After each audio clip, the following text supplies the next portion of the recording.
আজকে আমি আপনাদের এমন একটা গল্প বলবো যেটা শুনলে শেষ পর্যন্ত আপনি চুপ করে থাকতে পারবেন না।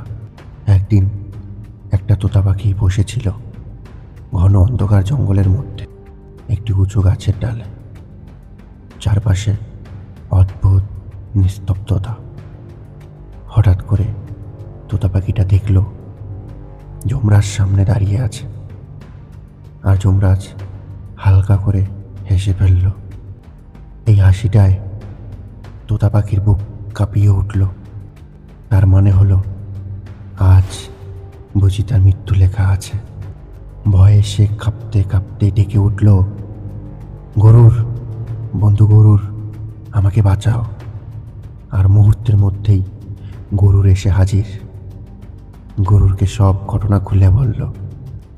গরুর তোতা পাখিকে নিয়ে উড়ে চলল, একটার পর একটা 7টা সমুদ্র পার করে শেষে পৌঁছালো একটা গভীর গুহার সামনে।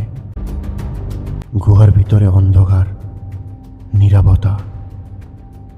সেখানে আগে থেকেই ছিল একটা বাঘ, কিন্তু আশ্চর্যভাবে সেই তোতা পাখিকে খেয়ে নিল না।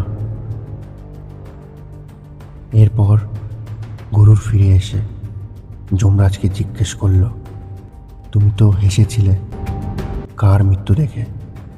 যমরাজ শান্ত গলায় বলল, আমি হেসেছিলাম এই ভেবে যে এই তোতা পাখির মৃত্যু আজ এখানেই লেখা, কিন্তু সে তো পালিয়ে গেল 7 সমুদ্র পার করে। তবে ভাগ্যকে কেউ পাল্টাতে পারে না। ওর মৃত্যু ছিল ওই গুহার মধ্যে।